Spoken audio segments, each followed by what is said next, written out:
Hi. Hey. How are you? Welcome to the Trading Desk, live on Watchbox Studios. My name is Josh with Thanos, and this is Jason Mane. Hey, and we are two of the head traders at Watchbox and Govberg Watches, and we got a fun show today, don't we? Head trainers as well as traders, I would say. Yeah. But yeah, another episode planned for tonight. We got a lot of photos queued up. I think today's going to be a pretty cool show, and we are cutting out a pretty big part of this also to talk to you guys on the chat. So we got some normal format stuff. What are we going to do first? You got a watch? Are you wearing a watch or not? I am wearing a watch. Okay, so wrist shots. You go first. And do wrist shots first? Yeah, man. All right, we'll get right into it. And you thought I was going to show you a watch. Hey, look at you. You brought a weapon today. Yeah, I don't know why you say weapon. I guess technically. So this is a custom. I got this at Blade Show, which many of you know I just went to. A lot of cool things about this knife, which I won't go into details, but had to make it a point to show you a knife. But behind it, you will see... That is made from the bones of your enemies. Yeah. It's actually melted down watches, reformed into... So this is my Pepsi Patty, if you want to... Diet Pepsi, whatever you want to call it. Poor man's Pepsi. That's a Seiko? This is a Seiko Pepsi Diver, Patty Diver, whatever you want to call it. I don't know anything so about technically it's the Patty. It's the red and blue before red and blue was cool. Day cool watch. This is kind of my weekend watch, gearing up for doing a lot of physical activity this weekend. I am moving, so it's going to be kind of a beater watch for this weekend as it usually is. But I love this thing. I've had it for 2 or 3 years, and you can see it looks pretty good. What does something like that cost?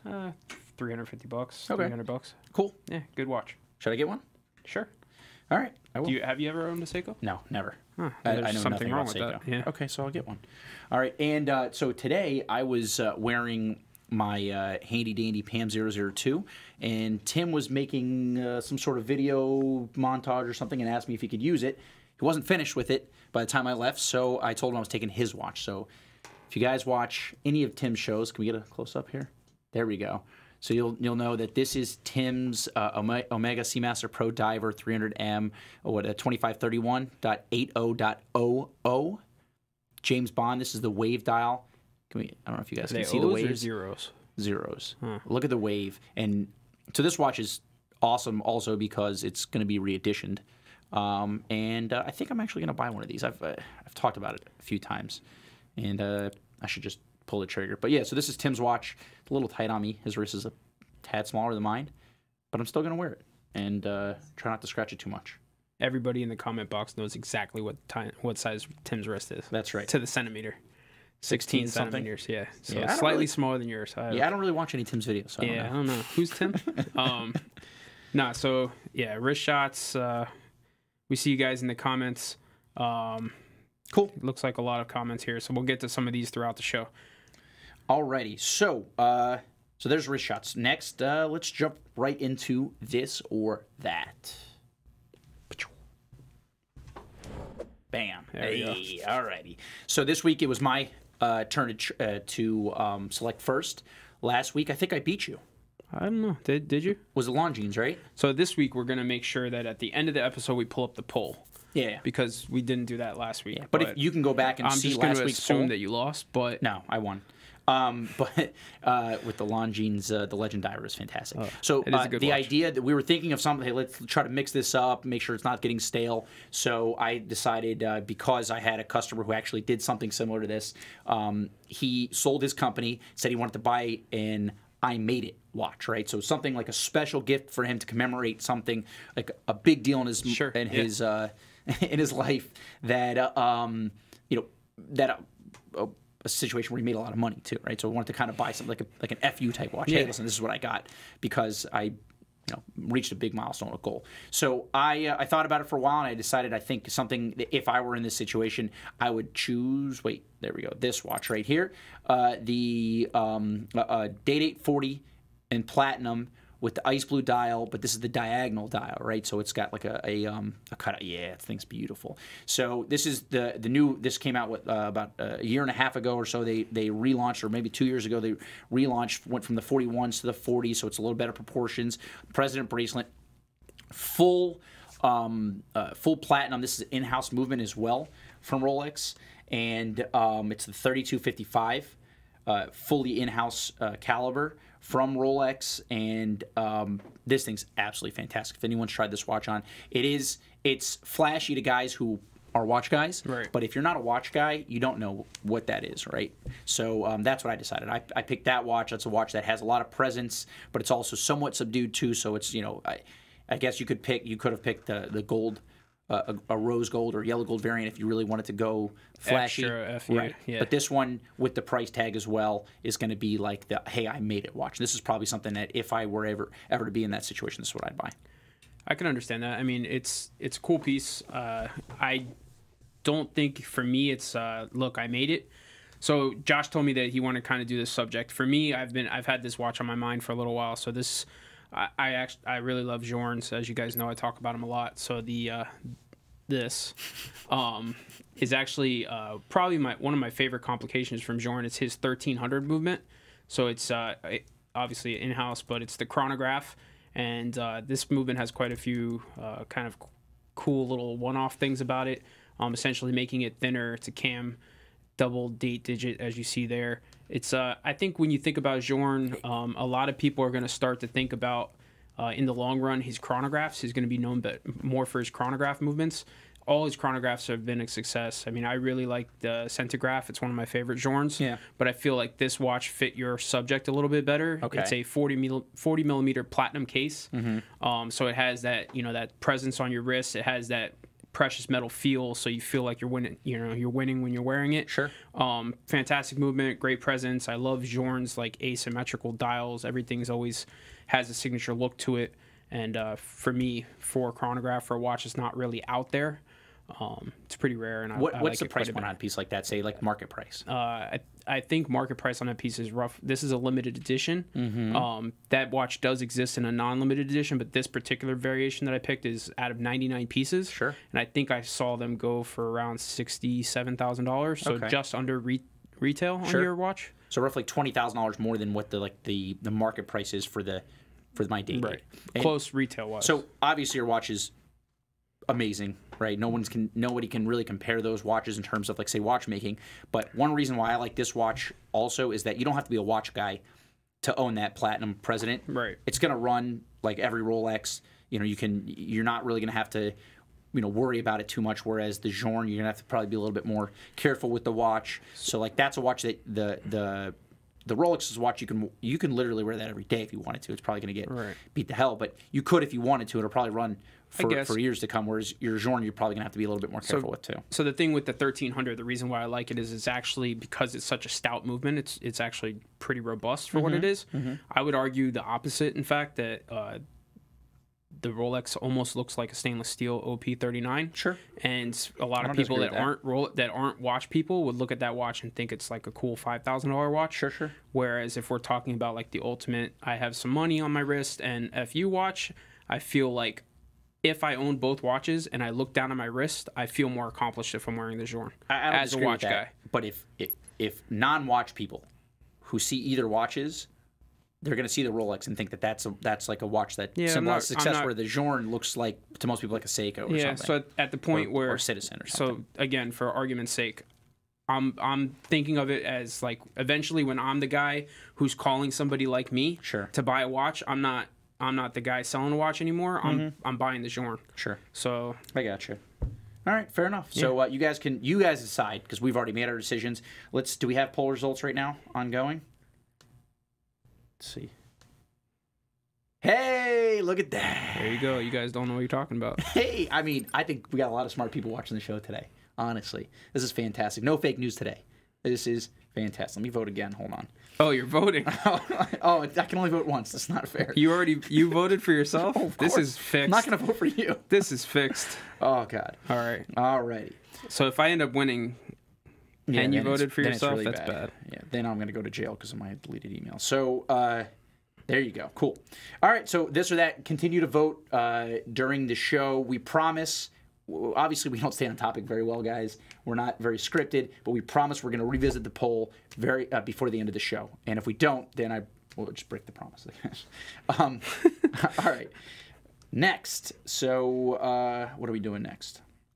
Let's see here. All right, great. Let's jump into the market analysis. We have an interesting topic today. We do. Right? Something I think we both kind of have some good opinions on. Yeah, and actually, well, so your watch today, that your this watch, it kind of qualifies in this this regard. So what we're going to do is we're going to talk more about special edition or themed watches that hold value versus ones that don't, right? So when you walk into a watch boutique, say you walk into an Hublot boutique or a Breitling or one of these places, a lot of times the people behind the desk are going to try to wow you with something, right? They don't know who you are. They want to show you something great. And a way to kind of impress people, or from maybe like a salesperson's perspective, the way to impress people would be like to show them something that's limited or hard to get or special themed or along those lines. So they might show you some special edition that was made. There's only 80 of these in the entire world, and it was made for some obscure architect out of Brazil or something like that, right? Right. So and they'll tell you, well, there's only say there was only 8 of these ever made it to the United States, so this watch is going to be very valuable. So if you buy this watch, it's going to go up in value, right? So what do? Do you buy that watch? I don't know. Jason, do you buy that watch? I guess it depends. Coming from the retail side of things, I've definitely heard people pitch it that way. Mm-hmm. I think you're kind of trained from the brands to pitch it that way. Mm-hmm. There's a lot of hype that comes out when you have like the same stuff in the case for 18 months, and then you finally get a piece that's limited. Even between salespeople, to say, well, like this one's special, and I'm the one that wants to sell it because it's limited. So they try and pitch it. It really comes down to we talk a lot. We talked a couple episodes ago about just because it's rare doesn't mean it's worth money. Right. Right? So it comes down to the same thing. Yeah. What makes it rare, and is it going to retain value? Sure. So we have a couple key points to that fact. But me personally, I think I like limited editions. I think they're healthy for the market as long as they're done the right way. Right. And as long as they force the person who's ideally going to want that specific limited edition to go out and find it, and it's not just like or not even limited edition, cool. a themed watch. Yeah, so a themed edition. So some watches you'll see what we'll talk about. There's a certain brand that is fantastic at creating themed watches that are not limited really at all. Right. But they tend to hold more value than the same watch being in an unthemed manner. So a couple things that you want to ask yourself for if your special edition or your themed watch is going to hold value over time, right? So is the theme or the figure that it's made for? So either it's a player, a sports player, or an athlete, or the theme itself. So like the country or whatever it may be, is it relevant, right? So if I make a Antoine Walker special edition. You know who Antoine Walker is? Tippy Toes 3? Well, anybody who's been a basketball fan in the last 20 years would know who Antoine Walker is, maybe, if you're a hardcore fan. So if there's an Antoine Walker special edition Breitling, right, and they made only 100 of them, most likely it's probably not going to be worth much more, so right? Well, it's Breitling also, right? So whatever. But the point is, he's not a super relevant athlete, right? Or if I make a Michael Jordan special edition, Hublot, that might, even though it's an Hublot, might hold more value because he's a more relevant figure. There's going to be more people who are compelled to buy something based on it appeals to a wider audience. Exactly. Yeah. Right? So is it a relevant athlete, figure, or team, or a theme? Is the theme relevant? Alrighty.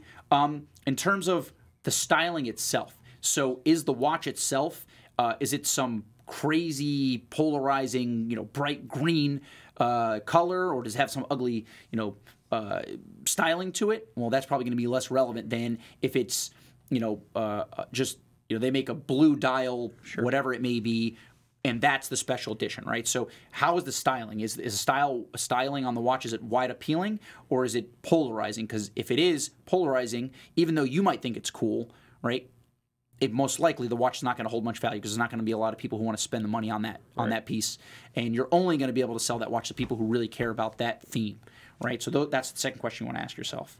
Third is the logo of whatever the theme is on a dial. Usually that's a death nail. If you put something specific to the theme, so whether it's a team logo, an athlete's logo, the flag of a country, for the most part, those are going to be, and with a few exceptions, those are going to be they're going to be death nails for the value of that watch. So if it's got a logo, think to yourself, most likely this might not hold some value. All right, unless it's an American flag. Yeah, I mean that goes back to the overall appeal aesthetically. So if it's just something that someone, if it's again, we're talking about the rules, not the exceptions, because there's going to be a limited edition comes out, and we'll bet against it. But we're talking about the rules. So like the AP Diver comes out, and it comes out in that green color, and we're all kind of like, eh.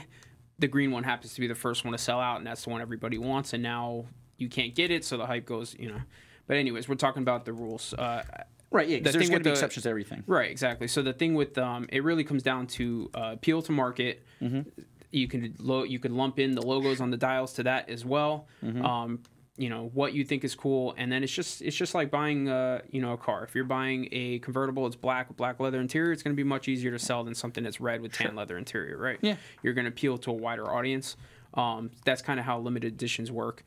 Generally, what a brand will do, and then you touched on this, is it depends on the brand. Sure. Right. So if a brand makes 4 or 5 big limited editions a year, they're probably not going to be as desirable limited editions than if a brand that does one a year or one every 5 years, or one every 5 or 6 years. They do partnerships. So things like, you know, a brand like we made reference to Breitling, but a brand like Breitling or Hublot, they're going to do these, you know, every month. It seems like there's a limited edition, and you know that's an attempt to create artificial. With some of these brands is that's an attempt to create some kind of artificial hype. But at the end of the day, like their limited edition looks just as crazy as some other watch that they make in a regular production. Right. Whereas if you take a brand, well, that touches on my next point. So yeah, we have some. Is the price point? Is the price point. So if you're looking at a limited edition that you like and you're thinking to yourself and you're worried about value moving forward before you purchase, is the price point reasonable in relation to the non-special edition same watch? So for like Hublot, very right? good point. Yeah. So they're gonna take the regular Big Bang, they're gonna put the flag of some country on there and charge an extra $5,000 because it has that flag, but it has the same colorings as some normal model. So sure. That's something you want to look at. Say, is the price point jacked up because they put, you know, they made it a 100 piece limited edition, put a flag on the dial. That's something you want to look at. And you know, also the last thing you want to look at, and this is a little bit less of a strong point, but is this just a different color scheme to a regular edition that they also are color, you know, so is it say a less relevant color scheme, different flavor of the same watch, right? Different flavor of the same watch. So you look at that regular edition, you say, okay, well that one trades for 50 cents on the dollar, so most likely this one's going to do the same. And just because they only made 50 of these or 100 of these or 500 of these, it might not matter that much, right? So those are things you want to think. The questions you want to ask yourself when purchasing a special edition, if value retention is important to you, right? So.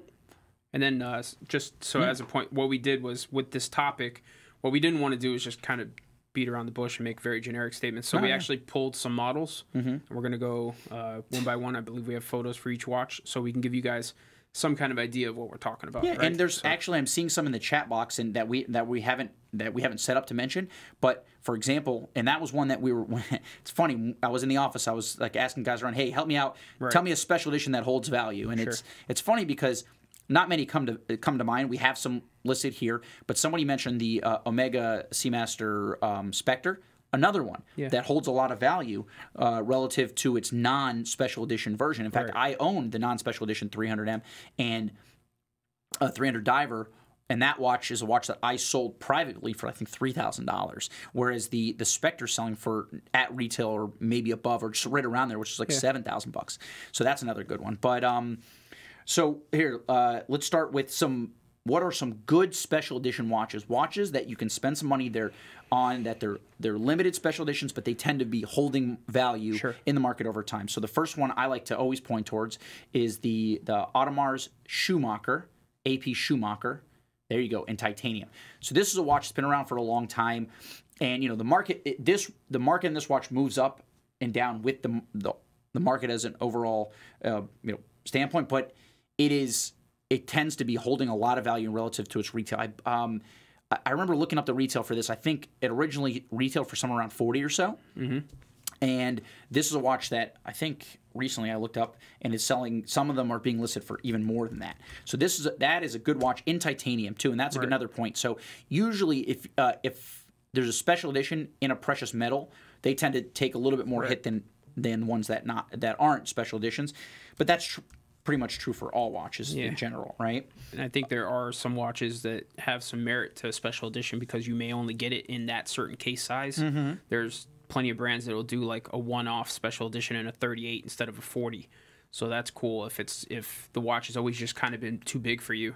Now you can get this special edition that fits your wrist better and actually suits your need. Right, and you think to yourself, is this company just going to make the same watch without the special edition, emblem or paperwork, whatever, and sell it, otherwise? And I look, right now these watches are in the 60s, asking in the 60s. So the Schumacher, wasn't that I may be wrong here, but wasn't that the first 44 piece that offshore? had the squared pushers? No, I think that was the Montoya. The Montoya, yeah, right. which is also on the a great special edition watch to own because it does hold a lot of value. Yeah. So let's see here. Next we have, what do we have? Okay, so here's one from a brand that we were talking about before, Journe, the Alessi special edition sport.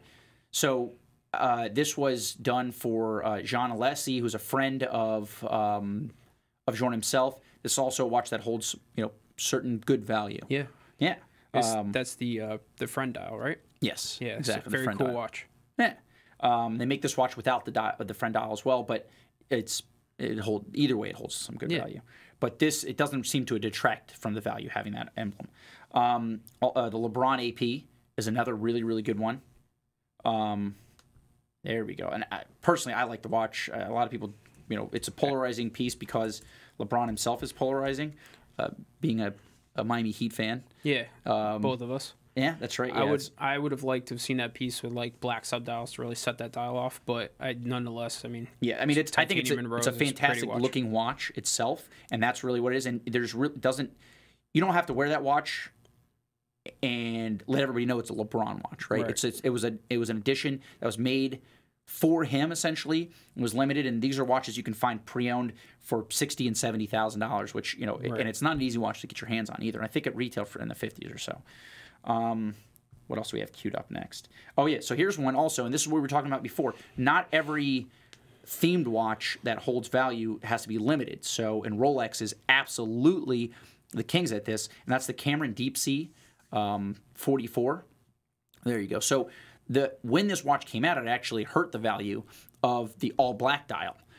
You saw that go down, and these stay up. So this has been dipped some in the past, but is now back up, and it's a really strong piece. They actually just reeditioned the watch in better proportions. Right. So, but this is a watch also that you're going to be looking at right around list price. Easily find it around list price, and it is considered, I guess, it's a themed or a special edition, but it's not. Yeah, it's definitely a themed edition. It's no longer limited, or I guess it really was never limited. I mean, Rolex is not a limited production watch. You guys know this, but it's still sought after. A lot of guys trade from the black into this. Yeah. A lot of guys buy the black because they can't get one of these. Sure. So it's a cool piece from that fact, and that's kind of not to go too far off, but why I like the 42 Polar is because it's way outside of what, but it's the same. It's the same idea. It's way outside the normal Rolex. So. Yeah, so it's something. If you want something that's like a special edition, but you don't want to go buy the Hublot or the Breitling or whatever it may be, that works really well. So the next one that we have, it's actually been a surprise because Omega. You don't think of Omega when you think of like watches holding a ton of value. Sure. So Omega Silver Snoopy. A lot of people in the comments are calling this one out from the beginning when we first said we were going to do this. They were Silver Snoopy. So over $20,000 these watches are going for. And I mean, ask me why, I have no clue. Yeah, so what was that, 3 or 4 months ago? I sold one of these for $20,000, and we just sold. So I know of a confirmed sale for $24,000 recently. Yeah. And I know when this watch was selling for $15,000, I was thinking, wow, for just like a steel Speedmaster. So it's limited to, it was like 1,300 pieces or 1,700 pieces. It's less than 2,000 pieces for sure, which doesn't sound that limited. I mean, there's 50-piece limited editions for of other watches that are worth a third of their original retail. Where this watch was a $7,500 retail, it is selling for $25,000. I mean, I think so. That watch has a mass appeal. Speedmasters. People really, really love Speedmasters. And in the last, say, 3-4 years, Speedmasters got really, really strong. Speedy Tuesday became a thing in the watch collecting community. So I think Speedmasters have always been a thing within a very small group of people. But it expanded. And then just recently, over the last 3 years, people started catching on to like that small niche. Yeah. Hey, why did these guys like Speedmasters? And then it's a great watch. It wears so nice. Which happens a lot in the watch community. Absolutely. I've seen somebody put that on a bracelet, on just like a regular Speedmaster bracelet, and it looks fantastic. But so that's cool. A watch right now. 20 grand. Well, it's worth more than 20 grand right now. To some people, yeah. Absolutely, for people willing to spend the money. Yeah. So the next watch we have is the Bronzo. Oh, that's right. So here's, I had to throw a Panerai in there, and Panerai does make special editions for certain. Yeah, there you go. So this is the new Bronzo. They've made 3 iterations of the Bronzo. I consider this same as the as like the Rolex Deep Sea, where it's not themed other than the material. Right. So it's a certain theme, but this is a watch also that trades. It's the strongest Panerai, even when Panerai was Panerai values were in the dumps a few years ago. These were Panerai Bronzos, the 382, the 507, and now the 671. We're all trading well over $20,000. So yeah, the Bronzos never really dipped when the Panerais dipped. No. At least not as hard. No, and now they're hotter. And now they're back. Yeah, for me personally, a 382 is the best Bronzo that exists. Well, it's the first one. Like Tim says, there can only be one first. Exactly. So there can only be one first. So if you're ever looking for something, you decide you really want a special edition, try to look for this first of the special edition. You know. But yeah. So the Bronzo is a really good option. Here's another one from Rolex. It's the Kermit. The Rolex Kermit. There you go. And this watch has exploded lately. I think people realized that it was an awesome watch, but there's less and less of these that are out there in really good condition because these watches were sold. They weren't hard to get when they were sold. This now I guess you call this limited because they weren't really that hard to get 2 years ago either. Well, no, but I'm saying from a retail perspective, when these were being sold through brand new, they weren't that tough to get. But finding these watches with full set box and papers are going for over $20,000 now. It's crazy, 15 to 20 grand. Yeah, it's somewhat nuts. I mean, and again, so this watch against just a regular, so just with the black bezel, trades for like a regular black bezel Submariner of this age is going to trade for a quarter or a third of that price. So that's a special edition or a themed watch, not limited, trading for crazy money. Sure. And the last one I picked here, which is a recent release, is the Paddock 5522, which is to commemorate the New York event that they had here. There you go, blue dial, stainless steel. This was controversial too because like the 5524 in white gold, it's kind of somewhat of an ugly watch at first. It's not what you expect from Patek, but this is a watch that's going for like $50,000. It was like a $21,000 retail. Right. So a limited edition. They only made I think was it 100 of these watches, something like that, right? So this is limited and special edition from Patek, which is the king of watches, especially now. Right. And it's trading for insane amounts of money. So these are some special edition watches that are truly hard to get and truly are holding a ton of value, if not exceeding the original retail value. The majority of them exceed retail original. Right, exactly. So let's get to the fun stuff that people really want to hear about. So what are the bad special editions in terms of value retention? What? I was going to use a word we use in the office that I probably shouldn't say on air. Go for it. It's the dogs. Okay, yeah. So some of the dogs out there, and we're just talking about value, right? So, first question you ask yourself, if this thing's going to hold value, and if the answer is going to be no, it's usually does this company make a ton of special editions? Well, who's the king of special edition watches? Don't be bashful. Hublot. That's who? Hublot. That's right. So Hublot, right? Hublot makes some interesting watches. I like some of their references, and there are a few references that tend to hold decent value relative to their original retail. For the most part, it's not. If you're looking for value retention, it's not a brand to look towards. And one of the reasons is because they have been the king of making special edition watches. And if I used seems like one a month, one a week. I used an example earlier of a Brazilian architect, and there literally is. I don't remember it. You guys can Google it. You can send me the email if you have the answer, and I'll send you a thumbs up. I'm not going to say anything. But there's a special edition for a Brazilian architect. So they'll make a special edition out of anything. They're somewhat cool. But if that's a watch that you're buying because you think it's so limited and it's going to hold so much value, and I've had people call in who aren't really watch traders, and they were either given the watch or they bought the watch and they were talked into buying the watch because it was one of 50 or one of 10, right? So there's only 10 of these in the world. And I go, sir, there are many more than 10 of these watches. Not all of them have, this emblem on them, and unfortunately that doesn't really matter. And just because you spent $43,000 on it doesn't mean it's going to be worth anything near that. Sure. It's actually going to hurt you. Yeah. It's going to hurt you even more because there's a limited market for it, right? So it seems like from an outsider view, it's counterintuitive, right? If there's only 50 of these made, well, there must be more than 50 people who want this, so it's got to be worth a lot. Well, no, not really at all. And when it comes to special editions, Hublot is the king. What's another brand that really doesn't that makes a lot of special editions? Breitling. Yeah. So not great. We were racking our brains for really any Breitling that holds a ton of value. It's tough. It's slim pickings. Right.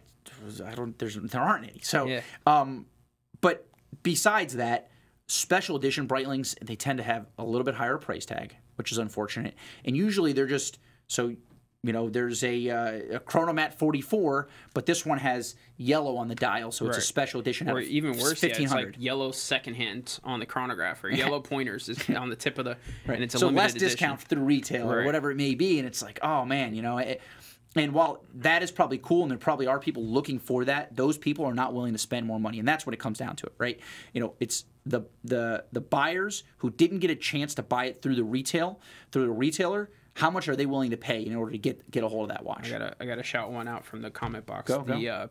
The Bentley flying the jump hour, the B01 jump hour. Squared Breitling. Oh yes, the Flying B. Yeah, the Flying B.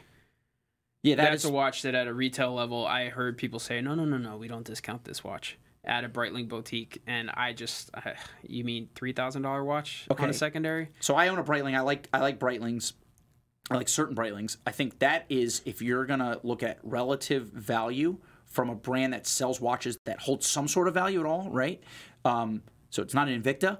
That is probably the watch that holds the least amount of value out of any watch that's ever been. So I've been working in this industry for 5 years. I think almost every single Breitling Flying B we've lost money on. Yeah. It's not a watch we actively look to purchase. When people ask us to buy it, we're like, would you be interested in a trade?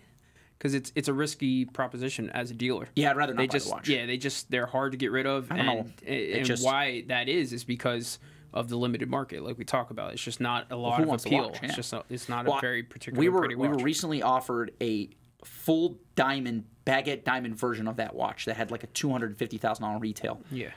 I don't think there's any price at which I'd feel comfortable owning that watch as a speculative buyer. Sure. So So there you go. Maybe, all right, we went on a little tangent there. All right. All right. So, and then the third brand that does kind of similar thing, though some of their special editions do hold relative a little bit more value. They're not selling over retail, but they relatively hold a little bit more value. And that's Ulysse Nardin. They like to make a lot of Maxi Marine special editions, and I don't want to be quite as hard on them because their production's much lower than both Hublot and Breitling, and I like their watches a little bit better too. I also feel like I like UN better, but I also feel like UN organically sells all of their limited editions. You don't see a lot of them on the gray market, and you see a lot pre-owned, which means they trade between a lot of guys. It seems like when they come out with a limited edition, they really don't have too much trouble selling them out.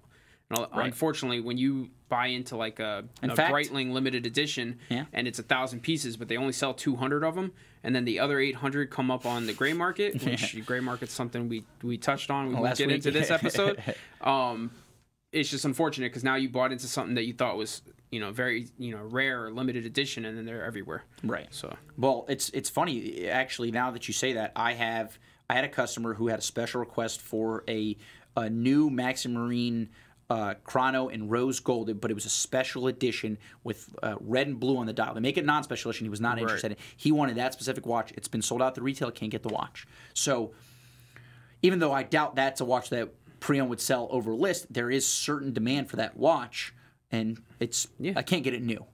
So I'd have to get it pre-owned. So and it's not even easy to find pre-owned. Some organic demand, and also all of this, like I said, it depends on the end user, because there's also that like second kind of cool, right? Which just because you might think that it's got a weird color and it might not be worth as much later, and Josh and Jason said not to buy it, if it really does it for you and you feel like you're getting a fair discount, and if you don't know what that is, then call us and we'll tell you whether or not it's a good deal. You know, if we can't get you the watch, then I'm more than happy to tell you yes or no. Captain said something interesting, and I have to 100% agree with him. He says UNs look really good live versus online. That's true. Yeah, they look better on the wrist. Some watches look fantastic in pictures and kind of suck on the wrist in terms of the wearability. I've talked about it. Big Pilots. Well, we were just talking about that 30 seconds before we came on the air with with the watch that we're going to show you in a minute. All right. So, and the last thing you want to take into account is, am I buying something from an off-brand, right? So something that's not a mainstream brand, so like Harry Winston, Gerald Perregaux, which we'll talk about in a second. I recently bought something from a company called Graf. They're known for diamonds. Graf Diamonds. I bought a special edition from them. You'll see it on our website in probably a week or two for well less than the original retail. Or like brands like Corum too that make like special editions. So if they're making, none of these companies have a high output in terms of watches. So if you walk into the boutique and see that it's, they have like an 8 or a 10 numbered special edition, just because they only made 8 or 10, it sounds like, well, how could this not be a great investment? It's not a good investment. So don't buy it as an investment. Buy it because you love it and you're not going to have to sell it. All right, so there you go. So their sum market it up, assessment. Yeah, well, to sum it up, pay attention to brands that sell really well, and then look at the watches that are less polarizing if you want to get into a special edition, right? And if you have any doubts, before you spend the money, because after you spend the money, you call me to sell it, I'm going to have to hurt your feelings. Before you get your feelings hurt, call somebody like us. It doesn't have to be our company. It could be another company, but call somebody who buys watches and ask them roughly what they're willing to pay for something like that at the moment. And the amount of silence in between when you ask the question and we answer it is your answer in itself. Yeah. All right, so that's a weekly market assessment. Thanks for running through that with us, guys. We do want to hit one other thing real quick before we run out of time and go ahead and cut the show loose. But Josh and I just want to go ahead and pull the watches we purchased this week, and we're gonna air in on this. I'll let Josh go first with his. We coincidentally both brought GPs. Yeah, this was not on purpose. And actually, full disclosure, I personally did not purchase this. Somebody else my good friend Brian Govberg purchased this watch. But this is the Gerald Perregaux Laureato skeleton. It's 42 millimeter. And if you think this looks exactly like a AP Openworks, you might not be wrong. Is it a quarter of the price or less? You might be right if you look at it that way. This thing is actually really awesome. I saw this in pictures. I tend to like GP. They call me a GP apologist in the office. I like the brand itself. Obviously, doesn't hold a ton of value on the resale, but I think this is a fantastic watch from a value standpoint as well. Let's get one little close up here. There you go. So it fits on my wrist so amazing. Right, 42 millimeters, in-house caliber. It's automatic. It's fantastic. And this is a watch that you can find pre-owned for less than $20,000. So 30 seconds before we aired, that's the watch we were talking about. I actually like that watch quite a bit in person. I hadn't seen one yet. Don't know if it's worth the money to me. I would spend $20,000 on one of these. It wears much better than I thought it would. But I'll tell you, the non-skeletonized dial, which is probably going to sell for less than half of that, I'd be very interested to purchase that watch. So Pilot Style 123, just want to shout out in the comments, is asking what's going on with the watch roll giveaway, and that's in 20 seconds. Yeah, so good question. Hold on there. So this is a pretty cool GP for me. I wore this watch for about 2 hours today, kind of feeling it out. This is a East Coast limited edition GP. So this is an R&D series, research and development for the race team, and it's a chronograph, pointer day. It's got a very cool idea for the chronograph, so it's reverse side. The chronograph, it's actually one of the only ones I've ever seen. It's pretty unique. So it has 2 running hands, and I'll show you that. So you see that red second hand. The yellow hand that you see at the 12 o'clock, which has the little arrow, is actually the minute counter for the chronograph. Oh. So they both run at the same time, as opposed to the chronograph being counted on a subdial, which I think is pretty cool.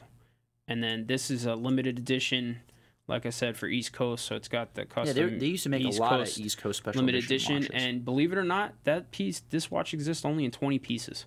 So this is number 5 So that's got to be worth more than retail, Jason. So I actually like this watch quite a bit, and it's got really good lume. I noticed that in the office today. So cool. Kind of a funky watch, but pretty cool. Nice. And then I know we're cutting it kind of long, guys, and we appreciate you sticking with us. So we did want to go ahead and let you know that we picked the winner Yes, we did. For the wrist shot, and we actually have the winner's photos here, and our winner is Anthony Obst, and I hope I got your last name right. But Anthony went ahead and sent us 3 photos. That is a legit, genuine Monet painting that he saw in South Africa when he was wearing his watch.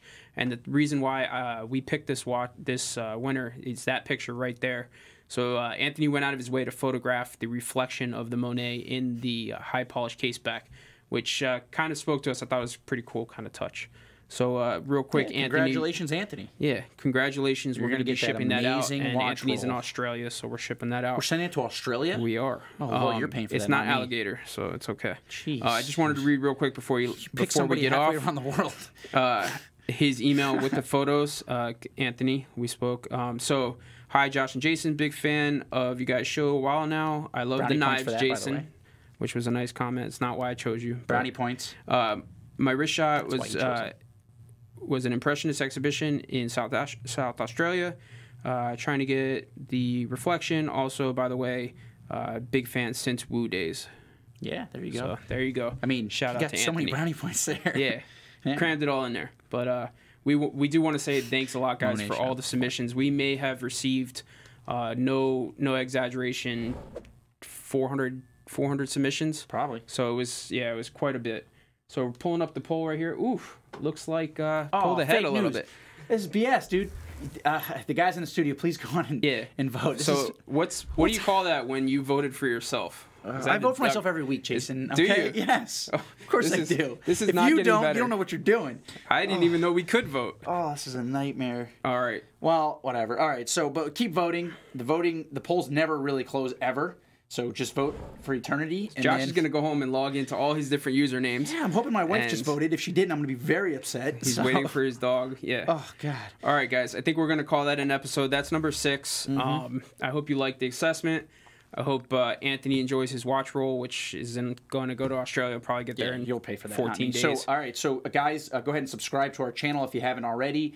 Check us out on Instagram. Mine's really, really easy. It's like super simple. It's just my name, Mr. Thanos. It's real easy to find. You go ahead and follow me. I might even follow you back. Jason's got some terrible, obscure name. You want to tell everybody or no? It's Evo X 4B11.